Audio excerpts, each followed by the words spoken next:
అందరికీ నమస్తే అండి.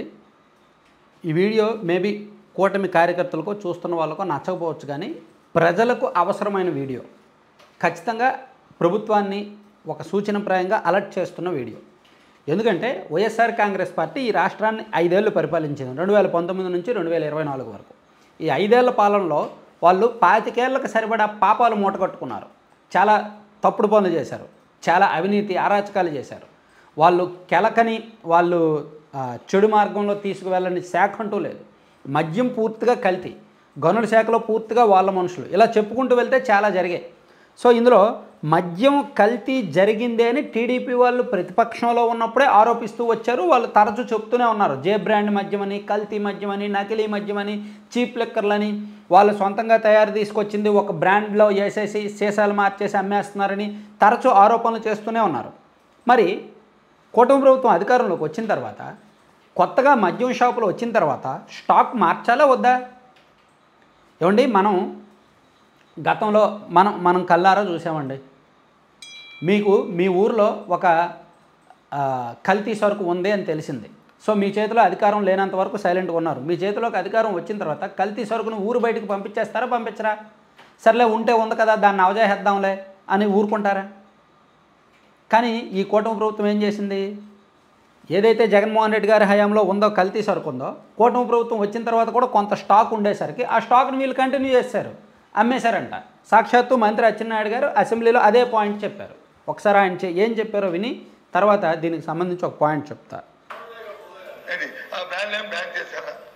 లేదు, ఇంకా మీరు వచ్చి ఆదాయం పెరగడానికి మీరు చెప్పిన విషయమే ఆదాయం పెరగడానికి ఏది ఇవన్నీ కూడా చేశారు. అంతకుముందు చేశారు కాబట్టి ఈ సంవత్సరంలో మా సభ్యులు అడిగారు, ఎన్ని కేసులు పెట్టారు, ఎన్ని కేసులు పెట్టారు, ఎంతమంది చేశారు, వాటిని తీసుకున్న చర్యలు ఏంటి, ప్రభుత్వం చర్యలు చెప్పండి అధ్యక్ష, వింటాము, పర్వాలేదు. అందుకే సో బొత్స సత్యనారాయణ గారు శాసనమండలిలో ఒక క్వశ్చన్ అడిగారు. మా హయాంలో మేము కల్తీ మద్యం అమ్మారని చెప్పి మమ్మల్ని అన్నారు కదా, సో మీరు అధికారంలోకి వచ్చిన తర్వాత ఏమైనా కేసులు పెట్టారా, కల్తీ మద్యం అమ్మకాన్ని ఆపేశారా, మీరు ఏం చర్యలు తీసుకున్నారో చెప్పండి, వింటాము అని అడిగారు. మా నాయుడు గారు చెప్పినట్టు వచ్చి మాకు ఎవరికి అప్పలేదంటే అదే కదా అధ్యక్ష, అక్కలేదంటే మొత్తం అధ్యక్ష సొంత డిస్ట్రిక్ట్ నుంచి రేపు ప్రభుత్వం వస్తుందో పోతుందో తెలియదని చెప్పి ఇంకొక 7-8 మాసాలకు సరిపోయిన సరుకులన్నీ తెచ్చి ఇక్కడ పడేసి అవన్నీ ఏం చేయమంటారు? అవి కంప్లీట్ అయిన వరకు అన్ని బ్రాండ్స్ ఉన్నాయి అధ్యక్ష. ఇప్పుడు బ్రాండ్స్ అన్నీ ఇక్కడ ఉన్నాయి. సో దానికి అచ్చెన్నాయుడు గారు ఏం సమాధానం ఇచ్చారంటే, ప్రభుత్వం వస్తుందో లేదో తెలియదు, అయినా సరే 7-8 నెలలకు సరిపడా సరుకు అంతా తెచ్చి పడేశారు, సో అది కంప్లీట్ చేయాల్సిన బాధ్యత మా మీద ఉంది, అందుకని అన్ని బ్రాండ్స్ ఉన్నాయి, అది అమ్ముతున్నాము అని చెప్పారు.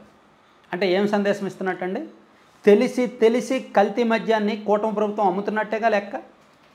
అందుకే కొత్త మద్యం షాపులు వచ్చిన తర్వాత కూడా చాలామంది మద్యం తాగుతున్న వాళ్ళు ఎవరైనా ఉంటే కామెంట్ చేయండి. మద్యంలో క్వాలిటీ మారలేదు, కొన్ని మారుతున్నాయి, కొన్ని చోట్ల కొన్ని బ్రాండ్లు మారాయి, కానీ కొన్ని బ్రాండ్లు ఇంకా మారలేదు, అలాగే ఉన్నాయని చాలామంది అనేవాళ్ళు. దానికి కారణం ఇదే. ఎందుకంటే గత ప్రభుత్వం వదిలి వెళ్ళిన పాపాన్ని వీళ్ళు కడగల, ఆ పాపాన్ని ప్రజల మీదకు రుద్దేశారు. ఎంత తప్పండి ఇది? వాళ్ళు తెలిసి వాళ్ళు తప్పు చేశారు. గత ప్రభుత్వంలో వాళ్ళు పాపం చేశారు, ఒక పాపపు మద్యాన్ని తయారు చేసి ప్రజల మీదకు వదిలేరు. వీళ్ళు అధికారంలోకి వచ్చిన తర్వాత దాన్ని ప్రజలకు అమ్మారు. ఏమనంటే వాళ్ళు తయారు చేశారు కదా, మాకు సంబంధం లేదు అని సాకు చెప్పుకోవడానికి బాగుంటుంది, కానీ తెలిసి ప్రజారోగ్యాన్ని ఎందుకు నాశనం చేయాలి? వాళ్ళు నాశనం చేశారు చాలదా, వీళ్ళు కూడా నాశనం చేయాలా?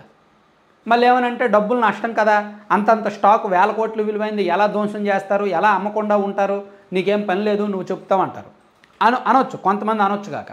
కానీ డబ్బుల కంటే ప్రజల ఆరోగ్యం ముఖ్యం. ఏమండి, ఇప్పుడు ఎక్కడ అనధికారంగా లిక్కర్ చాలా దొరుకుద్దండి, దొరికినప్పుడు దాన్ని ఏం చేస్తారు? రోడ్ రోలర్ పెట్టి తొక్కిచ్చేస్తారుగా. మద్యం ఏం చేస్తారు? ధ్వంసం చేస్తారుగా. సో అలాగే దీన్ని కూడా చేసేయచ్చుగా. మహా అయితే ఎంత ఒక 5,000 కోట్లు పోతే పోతుంది, లేదా ఒక 2-3 వేల కోట్లు పోతే పోతుంది. దానివలన ప్రజల ఆరోగ్యం కాపాడినట్టు ఉంటుంది కదా. సో గత ప్రభుత్వం అమ్మారు కాబట్టి మేము అమ్మేస్తాం, వాళ్ళు చేసిన పాపాన్ని మేము ప్రజల మీదకు రుద్దేస్తాం అన్నట్టు వదిలేశారు. దానివల్లనే ప్రభుత్వం వచ్చిన తర్వాత ఈవెన్ ఇప్పటికీ కూడా కొన్ని చోట్ల అదే పాత సరుకు, అదే చీప్ లిక్కర్, అదే తప్పుడు బ్రాండ్లు, అదే నాణ్యత లేని నకిలీ మద్యం ఇప్పటికీ అమ్ముతున్నారు. అదే కారణం. సో ఇది అంటే ఇది మేబీ డబుల్ గేమ్ అని నేనంట, చేయకూడని పనే చేస్తున్నారని నేనంట. నేనైతే ప్రభుత్వాన్ని తప్పుపడతా. ఇక అదే రోజు శాసనమండలిలో అనుకుంటా మంత్రి గొట్టిపాటి రవికుమార్ గారు విద్యుత్ ఛార్జీల పెంపునకు సంబంధించి ఒక కామెంట్ చేశారు. ఆయన ఏమన్నారంటే కూటమి ప్రభుత్వం అధికారంలోకి వచ్చిన తర్వాత అసలు విద్యుత్ ఛార్జీలు పెంచలేదు, భవిష్యత్తులో కూడా మేము పెంచబోం అని ఖరాఖండిగా చెప్పారు.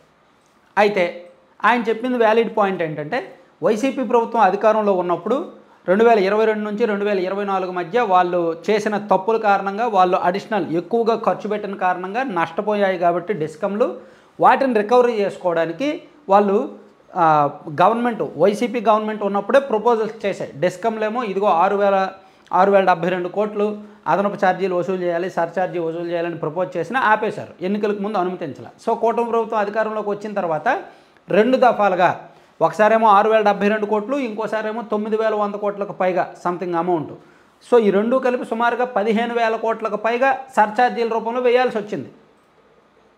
ఎందుకంటే అవి వైసీపీ హయాంలో విద్యుత్ శాఖలో జరిగిన ఖర్చు, విద్యుత్ శాఖలో డిస్కంలు అంత మేరకు నష్టపోయాయి వైసీపీ హయాంలో జరిగిన తప్పుడు నిర్ణయాల కారణంగా.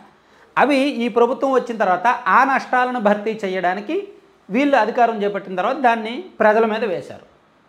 ఇప్పుడు 2024 నవంబర్ నుంచి 2026 జనవరి వరకు 6,072 కోట్లు వసూలు చేస్తారు. 2024 డిసెంబర్ నుంచి 2026 నవంబర్ వరకు సుమారుగా 9,170 కోట్లు ఎంతో వసూలు చేస్తారు. ఈ రెండు కూడా వైసీపీ హయాంలో జరిగిన ఖర్చులకు సంబంధించినవి.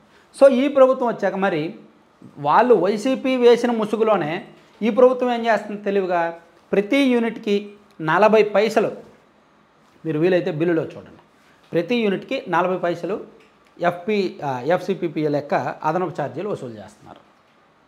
యూనిట్ మీద 40 పైసలు అదనంగా బాతున్నారు. సో ఇది కూడా వైసీపీ ఖాతాలోనే. సో ఇక్కడ నిజానికి చంద్రబాబు నాయుడు గారు విద్యుత్ ఛార్జీలు పెంచమని ఖచ్చితంగా చెప్పారు. ఈవెన్ మంత్రి గారు కూడా మేము విద్యుత్ ఛార్జీలు మేము పెంచినవి కాదు, వాళ్ళ హయాంలో పెరగాల్సినవి ఇప్పుడు పెరిగాయి అంతే అని చెప్తున్నారు. దానికి ఒప్పుకుందాం. కానీ ప్రతి యూనిట్ మీద వేస్తున్న 40 పైసలు అదనపు బాధలు మాత్రం ఈ ప్రభుత్వం వచ్చాక వేస్తున్నదే.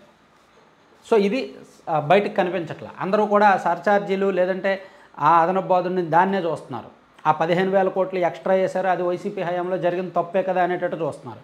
కానీ 40 పైసలు ఎవరి ఖాతాలో వేసింది? ఇట్లా కొన్ని దోగుడు మూతలు ఉన్నాయి, కొన్ని డబుల్ గేమ్స్ ఉన్నాయి. సో వైసీపీ వాళ్ళు చేసిన పాపాలను వీళ్ళు కూడా కొంత మోస్తున్నారనమాట.